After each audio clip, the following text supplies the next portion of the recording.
the book of Galations, chapter 5, verses 22 to 23. But the fruit of the Spirit is love, joy, peace, forbearance, kindness, goodness, faithfulness, gentleness, and self-control. Against such things there is no law. May God bless the reading of this holy word. Thanks be to God.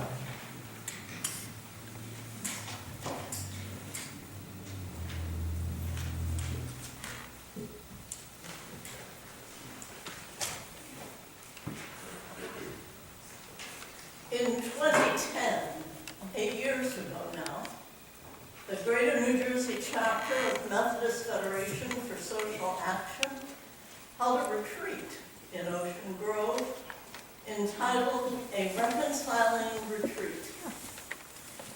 The leader was Reverend Gilbert Caldwell, and that's where I met him. I met Dale Caldwell an hour or so ago. And shortly after that, I met Grace Caldwell, Gil's partner of many years, and I think you're going to hear a little bit more about that.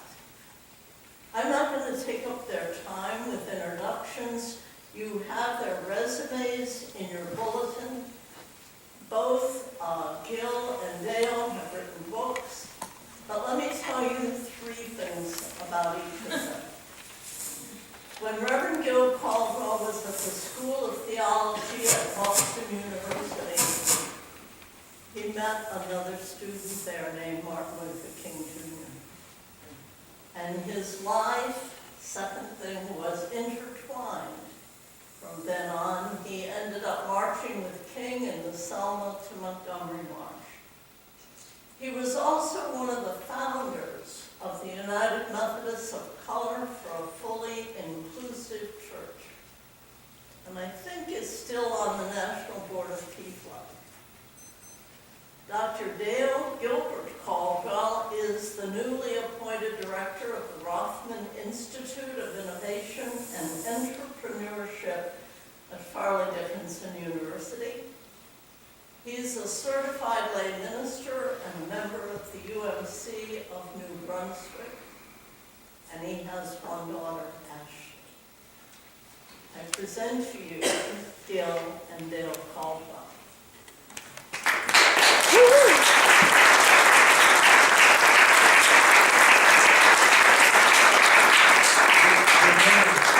Everyone, we're going to kick it off with a short video that went viral. My 80-year-old parents are celebrities. And then we'll have a discussion. But we want to open, people seem to enjoy what we talked about and had questions. We want you, if you have questions, we want to make it open.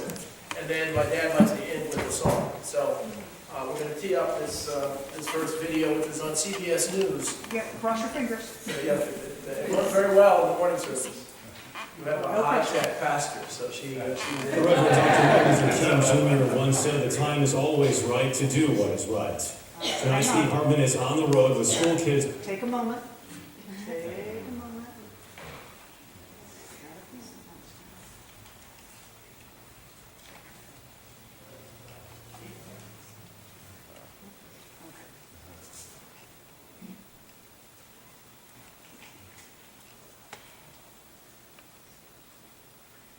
Sorry.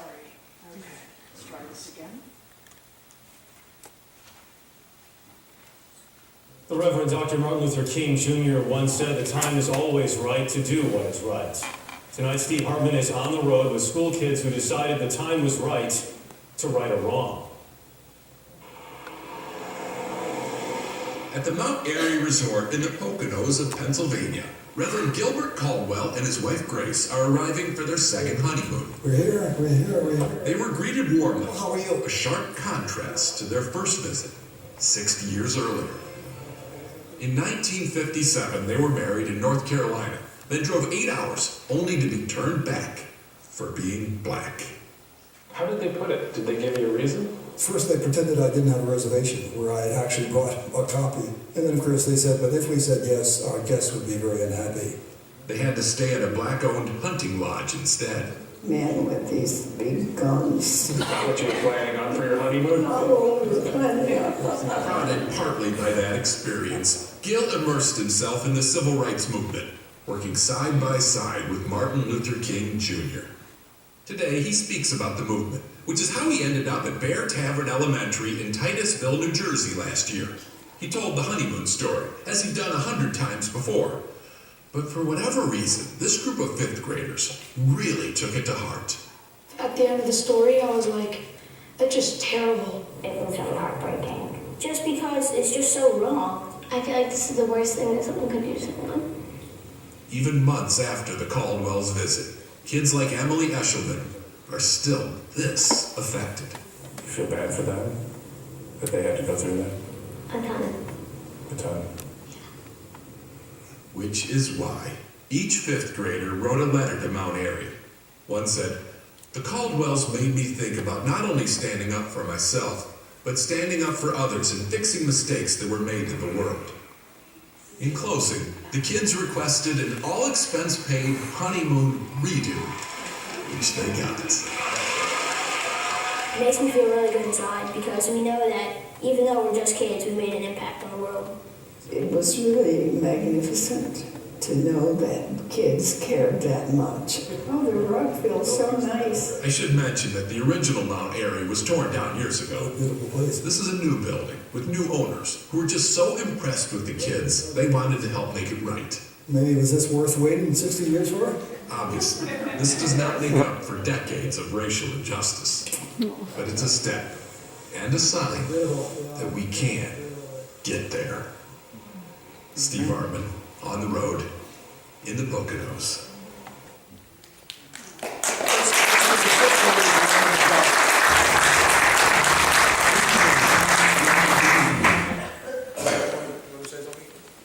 Well, I wanted to say that, and my son knows that I get carried away, so I wanted to say something about Sparta. First of all, really meeting your pastor for the first time and how wonderful it is to hear the music. I also met the chair of your who said he's the chief bottle washer. Is he still here or has he gone? I'm not sure, but I just thank you so much for everything. And then I had an inspiration. You know that the person who played the role of Big Bird in, what's it?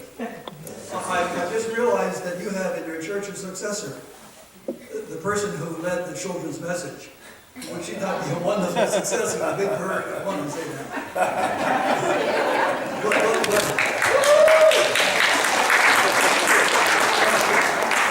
But more importantly, I simply wanted to say to you, as a reconciling church, my hope is that reconciling does not mean that you've made everybody left of center, but rather you've dealt with an issue that one must deal with whether one is right of center or left of center. And I guess in this polarized time, I wish that maybe you as a congregation in this part of the world can somehow witness to the fact that somehow people with different perspectives can respond to justice issues in the same way. And it just seems to me that our community needs that more than ever. And so I wanted to thank you and then thank Ann Freeman Rice for inviting me, remembering that a long time ago, and thank you very much. I hope you didn't step out on a limb too much or people are going to knock you down because you invited the Caldwells. Thank you so very much. I just wanted to say that about Sparta. Okay? It remains to be seen whether she gets beat up after So again, this is very, very informal, and so obviously this is Children's Sabbath, and so this is the time we celebrate children. And the message is so often, what can adults teach children? But we're going to flip it. It's really, what can young people, we started there, what can young people teach us? As we talk about reconciliation, as we talk about working together, as we talk about love, so much of what we find is that kids have it right, and adults often have it wrong. So one of the things, and my mom, Grace Caldwell, who's the other star of the show, is here.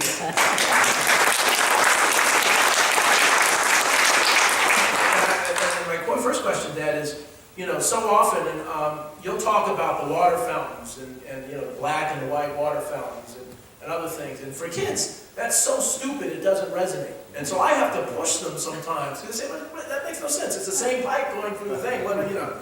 But they're reluctant because of the trauma to talk about the honeymoon story. And I remember specifically I said, you've got to talk about that story here. Somehow the Spirit inspired me to do that. And so why is it that you normally don't want to talk about it? Is it the trauma or what?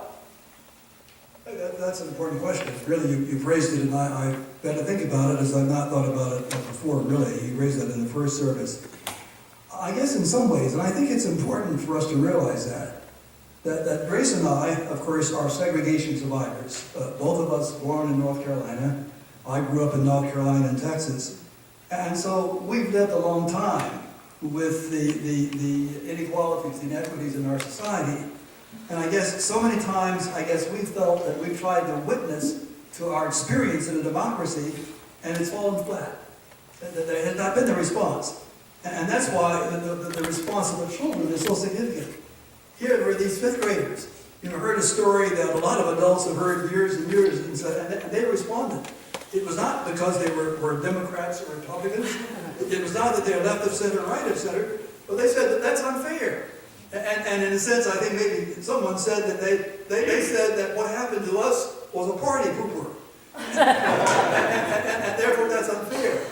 And I guess it seems to me that there's something there in simply learning that. But I guess that's it. And I guess the one thing I want to say, we're at a point in America and in life of the church where it's important to recognize, as some of us have known for a long time, that democracy has not yet been all that it ought to be.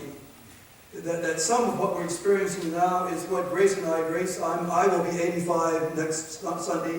Grace is slightly less than that. She won't let me tell you how old she is. But one of the experiences of people of color, and of course the women, etc., is that knowing what it is to sort of be outside the gate. And I have the feeling that there's some other people are beginning to realize that, and therefore the need, of course, to tell the story. So maybe, Dale, I would say that there may be a readiness. There may be a readiness to hear the stories of those of us who are children of slavery, of segregation, and lynching, in ways that in fact, that people have not heard it before. Because people are realizing that, as was it Martin E. Muller, that when they came for the others, I did not speak up, but now that they've come for me, there's no one left to speak up. And so I guess in a sense, you've sort of whetted my appetite in terms of telling my story, because it may be that America is ready to hear what it's not heard before.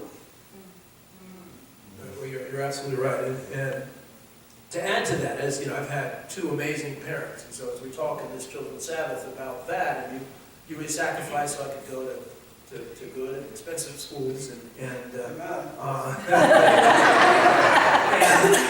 doing that, it's my business has been consulting, and one of the books I wrote is this book called Intelligent Influence, and I was going to write this book on leadership, and I mentioned it as the first sermon, that I was looking up the definition of leadership, command, and authority, and the word influence was there. So 10 years ago, it set me on this path to understand influence, and it explains virtually everything. That we're all products of our influence, and it's a word that's hidden in plain sight. And you'll hear on the evening news, he's influential, she's influential. Nobody really knows what that means. But we do what we do, think the way we think, and accomplish what we accomplish because of influence.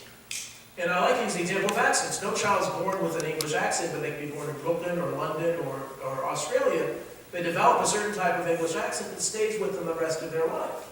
Yet those influences stay with us in many ways, and so I say that I know what the best music in the world is, and the best music in the world is the music you heard between ages 10 and 20. And it's because that's when you first fall in love, that's when traumatic things happen, and that sticks with you.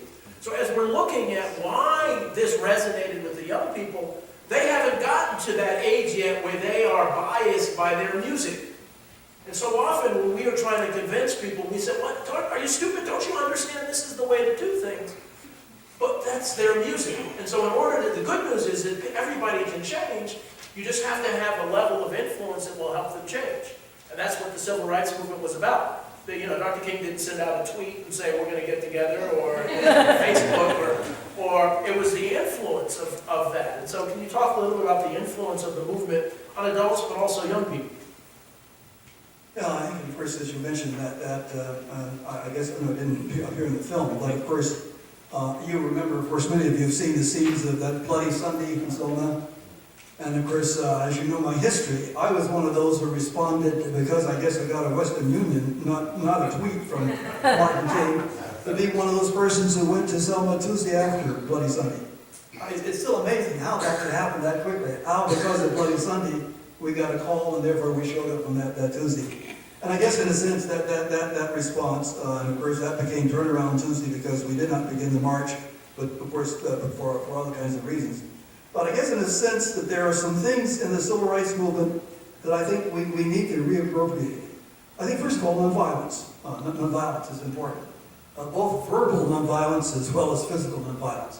And I think that there is so much violence, verbal violence going on today. And it seems to me that, in fact, our style as a Southern Christian Leadership Conference resonated with the American people, and I think it could very well resonate now. I mean, as you look at our history, we're talking about Republicans and Democrats. I say to my Democrat friends that do you remember that Grace and I grew up in the South, in North Carolina, where the Democrats were the racists. So let's not suggest that the Democratic Party has it all together.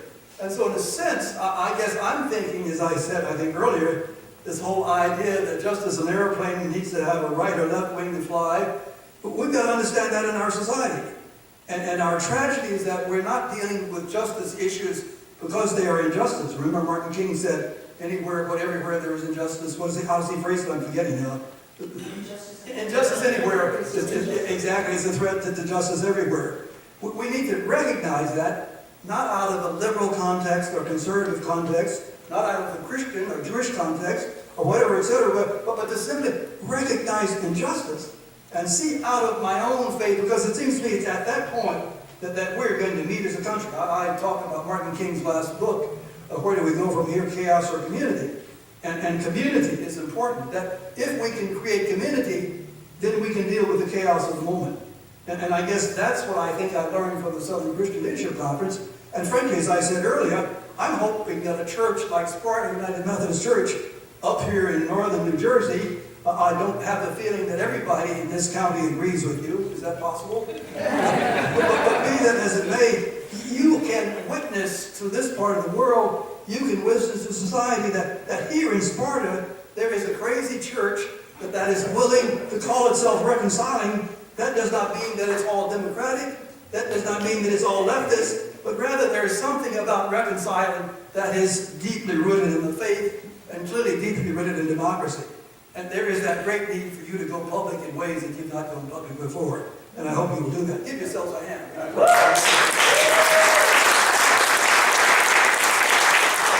we had suggested Galatians 5:22-23.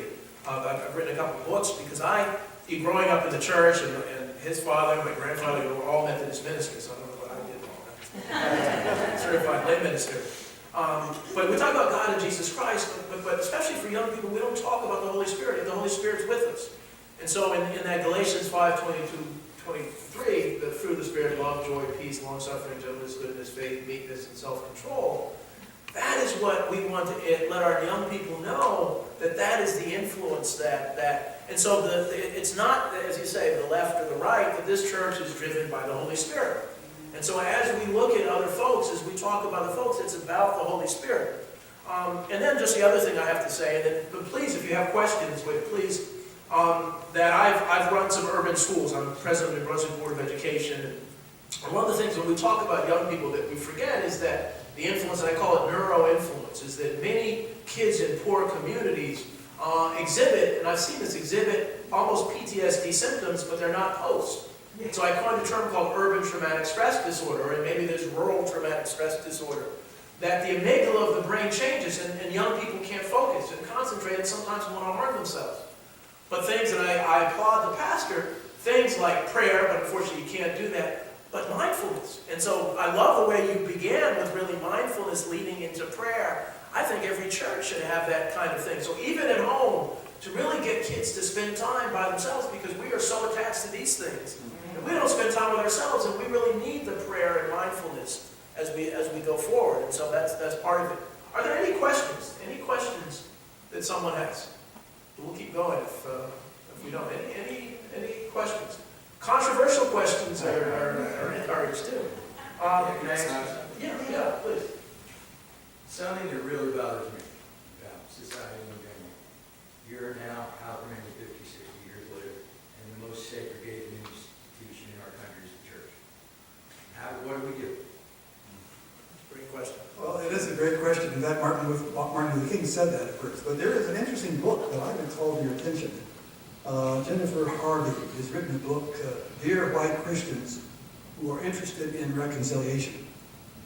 And she uses that example. She's white. And she's white, yeah. She uses that example to suggest that in a sense, there are some empowerment and enabling needs that the black community, and therefore, in a sense, simply thinking in terms of reconciliation, I think that Bonhoeffer talked about cheap grace, cheap reconciliation, does not get at it. Because in fact, I would suggest, I think wrestling with this is important, there is difficulty in understanding the havoc that slavery, segregation, lynching, etc. has had on the people. And the gap between black income, black worth, and white worth is still there. And so Jennifer Harvey in her book is talking about how white Christians or white persons can more than ever identify with black empowerment, with black theology, with entrepreneurship. I mean, we're concerned that Dale is now involved in something where he's involved in entrepreneurs. That the absence of white persons somehow partnering with black and other people of color in businesses, that the economic gap is such that there's a great need for us to work at that. So you've got to acknowledge that. But I think in a sense, we know full well that simply integrated churches will not deal with, of course, the history. And so it's not either or, but it's both and. And I guess getting a handle on, in fact, let me boost, he talks some good things about me. Dale is in this new job at Farley Dickinson related to entrepreneurship and the whole matter of businesses. And it would be interesting in a community like this, if the kind of things that you're about there, this community could somehow relate to this whole matter. Let me say that, get ready for the next question, say something, Dale. No, I want to build, and this is why the influence model is so important, is because if we accept the fact that we're products of our influence, then that opens reasons why you can have difficult conversations, because it's not necessarily about color of skin or religion or races. We've been influenced to think that way. And so some people who have gone to churches where they're influenced to hear amen every third time. Other people are influenced to not show that. And so because we've grown up with these different influences in this community, we're not comfortable going to different places that are very different. And so it's not even about race, and sometimes we talk about, but we need to begin to get out of our influence comfort zone. And that's true for entrepreneurship, that's true for religion. As some of you know, New Jersey is the third most segregated school system in the country. And there's a lawsuit now about that. And it's not necessarily because it's purely racism, it's because of economic injustice. You know, one of the things that, and again, one of the things that we have to talk about with the church is that so often we talk about the safety net. I used to be Deputy Commissioner of the Department of Community Affairs. I was at the Anti-Poverty Conference, and everyone was talking about the safety net. I said, I don't believe in the safety net. I believe in the safety trampoline. Because the safety net catches people and keeps them. And so we think it's enough and it's important to make sure people aren't homeless and they're not hungry. But we've got to make sure that they have opportunities for jobs and to get in society. And I think the church has an opportunity to become more diverse if we really took this safety trampoline approach and really tried to make sure we help all of God's children become successful. And that maybe it's entrepreneurship, maybe it's becoming pastors and so on. But we as the Methodist Church, I think, have to be truly open doors, open minds, open hearts, and not look down at everyone. And so in the New Brunswick Church, it's considered one of the more diverse churches in New Brunswick. The challenge is we're diverse racially, we're not diverse economically. And we don't have, everybody's pretty much middle class from Africa and everywhere around the world. But so again, it's part of this change. Other questions? Yeah, please. I think for me, one of the things that's changed is that as a white woman, I was never scared before. And now, living in Sussex County, where we do have a lot of people with different opinions, I feel scared living here as a white person in a diverse family. And I don't let my daughters walk on the street in our rural neighborhood. I would feel safer in the city than I do here. And as a 20 and 30-year-old gay woman, I wasn't scared in the 80s and 90s. But now, it's a fear that I never expected to feel in this country. Fear because of bias or fear because? A fear because there's pickup trucks with Confederate flags going down the street, or American flags. We're lined up in front of the high school flying flags. And my interpretation of it is not patriotic.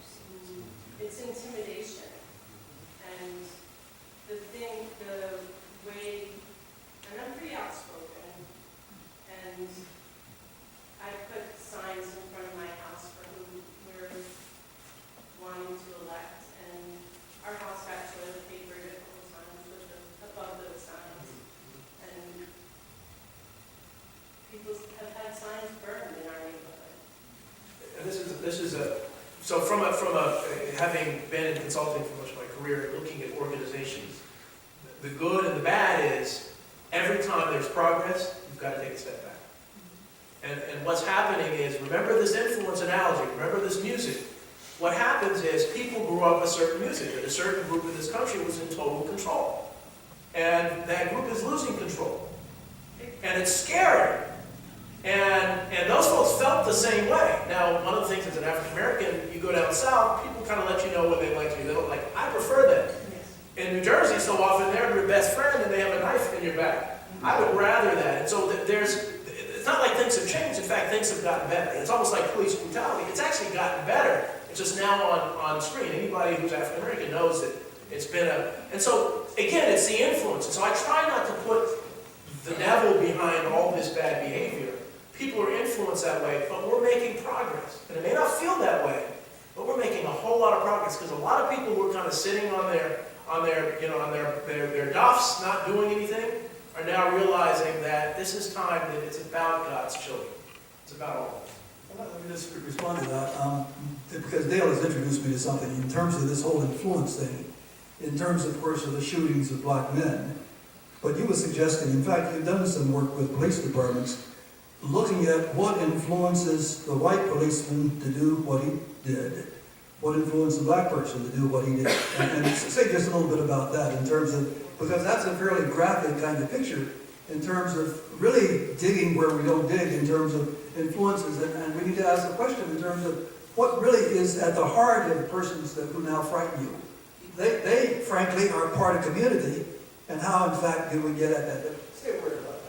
Well, just one of the things about so we did some work with the Jersey City Police Department, and one of the terminology is very, very important. And so you have two kinds of police. You have command and control, or protect and serve. And what we're saying to them is that the police's job, their job is to protect and serve. And the difference is that if you stop me, you stop a woman, you stop an African American who's driving, and several cars were going just as fast, weren't stopped, and you're here to enforce the law, why'd you pick me? There are all these other people. But if you say I'm protecting and serving, you were driving fast, it's a whole different conversation. And people are starting to understand that, but there are influences that they don't understand. It's not inherent that they hate people. It's that they think a certain way. One of the things we do in this country is we enforce rules. But the problem is, rules are fine when they're enforced fairly. And what you're finding is that these rules are not enforced fairly, and that's the problem.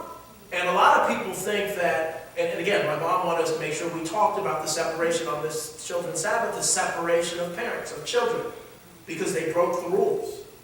Yet they don't separate all people who break the rules. And I think that is that kind of this thing. So the good news is there's hope. It's not about